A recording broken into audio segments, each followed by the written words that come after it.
foodies, welcome to liveloverecipes.com. இன்றைக்கி நம்ம சேனலில் நம்ம பார்க்க போகிற ரெசிபி என்னென்னு பார்த்தீங்கன்னா ரொம்ப டெலிஷியஸாக இருக்கக்கூடிய தேங்காய் போலி எப்படி செய்கிறதுன்றது தான். வெளியில் அவுட்டர் லேயர் நல்ல கிறிஸ்பியாகவும் உள்ளே நல்ல சாஃப்ட் அண்ட் ஸ்வீட்டாகவும் இருக்கக்கூடிய இந்த தேங்காய் போலியை எப்படி செய்யலான்றதை பார்க்கலாம் வாங்க. இப்போ நம்ம ஃபர்ஸ்ட் மேல் மாவு தயாரிச்சுக்கணும். அதுக்கு ஒரு பவுலில் 1 கப் அதாவது 250 கிராம்ஸ் இருக்கிற அளவுக்கு மைதா மாவு, கூடவே கொஞ்சமாக அதுக்கு தகுந்த மாதிரியான சால்ட்டு, இப்போ கொஞ்சமாக ஒரு 1/4 டீஸ்பூன் அளவுக்கு மஞ்சள் தூள் ஆட் பண்ணிக்கலாம். 1 டேபிள் ஸ்பூன் அளவுக்கு நெய் ஆட் பண்ணிக்கணும். மாவில் நெய் ஆட் பண்ணுறதுனால அந்த மாவில் கூட நம்மளுக்கு அந்த நெய்யோட ஃப்ளேவர் தெரியும் சுட்டெடுத்ததுக்கப்புறம். ஸோ கண்டிப்பாக நெய் மட்டுமே யூஸ் பண்ணிக்கோங்க. இப்போ கொஞ்சமாக தண்ணியை விட்டு நல்லா ஒரு சாஃப்டான டோவாக பிசைஞ்சு வச்சுக்கணும். இந்த டோவை ஒரு 1/2 ஹவர்லேருந்து 1 ஹவர் வரைக்கும் ரெஸ்ட் பண்ணுறது ரொம்ப முக்கியம். இப்போ மாவு ரெடியானதுக்கு அப்புறமா ஒரு 1/2 ஹவர்லேருந்து 1 ஹவர் வரைக்கும் ரெஸ்ட் பண்ணி வச்சுக்கோங்க. ரெஸ்டிங் டைம் ரொம்ப முக்கியம். அப்போ தான் நம்மளுக்கு போலி சூப்பராக கிடைக்கும். இப்போ பூர்ணம் செய்கிறதுக்கு ரெடி பண்ணிக்கலாம். அதுக்கு ஒரு சாஸ்பேனில் நம்ம எந்த அளவுக்கு மைதா மாவு எடுத்தோமோ அதே அளவுக்கு வெல்லம் அல்லது நாட்டு சர்க்கரையை ஆட் பண்ணி கொஞ்சமாக தண்ணி ஊற்றி இந்த மாதிரி நல்லா கலந்து விட்டுறலாம். கூடவே வாசனைக்கு இதில் நல்லா ஒரு ஃபேட் பிஞ்ச் அளவுக்கு காடமம் பவுடர் அதாவது ஏலக்காய் தூள் ஆட் பண்ணிவிட்டு இது எல்லாத்தையும் நல்லா கலந்து விட்டுடலாம். இது ஒரு சுத்தமான நாட்டு சக்கரை அப்படின்றதுனால இதை நான் வடிகட்டலாம் இல்லை, ஸ்ட்ரெயிட்டாக கோகோனட்டை ஆட் பண்ணிட்டேன். துருவனை ஃப்ரெஷ்ஷான கோகோனட்டை இதில் ஆட் பண்ணி நல்லா கலந்து விட்டுருங்க. இன்கேஸ் நீங்கள் வெல்லம் ஆட் பண்ணுறீங்க அப்படின்னா வெல்லத்தை சுடு தண்ணியில் நல்லா இந்த மாதிரி போட்டு காய்ச்சினதுக்கப்புறமா வடிகட்டிட்டு அதுக்கப்புறம் ஆட் பண்ணுறது தான் நல்லாயிருக்கும். இல்லைன்னா அதில் இருக்கிற கல் மண்ணெலாம் நம்மளுக்கு வாயில் அகப்படும் போது நல்லா இல்லாமல் போயிடும். இப்போது நான் எந்த அளவுக்கு மைதா மாவு எந்த அளவுக்கு நாட்டு சக்கரை எடுத்துருக்கிறனோ அதே அளவுக்கு தேங்காவும் ஆட் பண்ணியிருக்கேன். அப்பப்போ கொஞ்சமாக நெய்யை ட்ரிசில் பண்ணி இதில் கலந்து விட்டுட்டே இருங்க.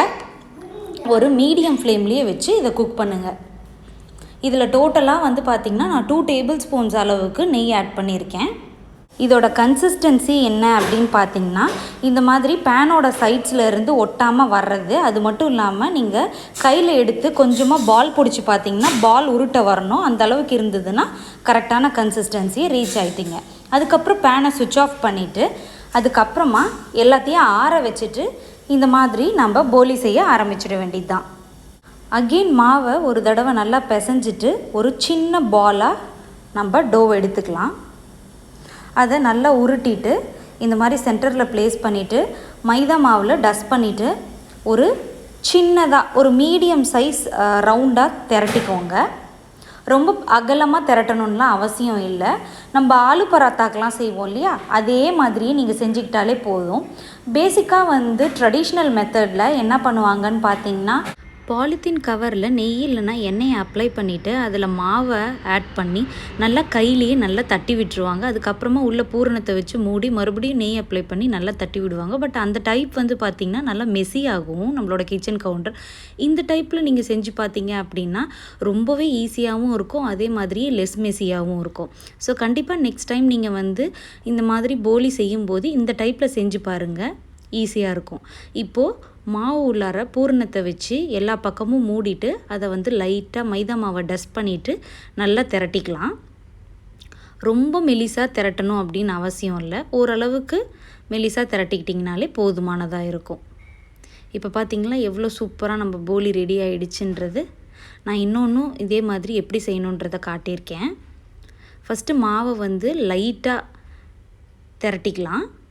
அதுக்கப்புறமா உள்ளுக்குள்ளார பூரணத்தை ஃபில் பண்ணிவிட்டு மறுபடியும் சுற்றிலையும் அதை மூட வேண்டியது தான். பூரணம் ரொம்ப அதிகமாக எடுக்காதீங்க, கம்மியாகவே எடுத்தால் போதும். எல்லா பக்கமும் மூடிட்டு சீல் பண்ணிவிடுங்க. கொஞ்சமாக மைதா மாவை டஸ்ட் பண்ணிவிட்டு அதுக்கப்புறமா நீங்கள் திரட்டுனீங்க அப்படின்னா நம்மளுக்கு சூப்பராக கிடச்சிடும். எல்லா சைடும் எப்படி ஈவனாக ரவுண்டாக வந்திருக்கு பார்த்தீங்களா?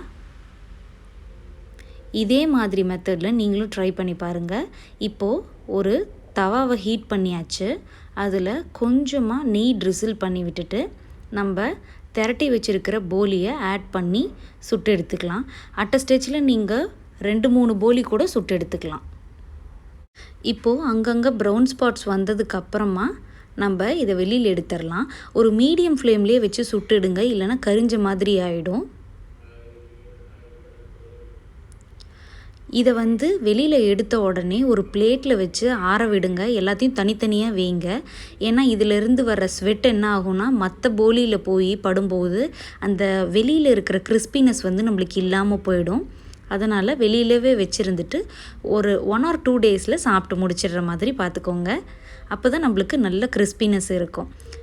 இந்த மெத்தடில் நீங்களும் அடுத்த தடவை போலி செஞ்சு பார்த்துட்டு எப்படி வந்ததுன்றதை காமெண்ட்ஸில் சொல்லுங்கள். இந்த சேனல் உங்களுக்கு பிடிச்சிருந்தது, புதுசாக பார்க்குறீங்க அப்படின்னா கண்டிப்பாக சப்ஸ்கிரைப் பண்ணுங்கள். தேங்க்ஸ் ஃபார் வாட்சிங்.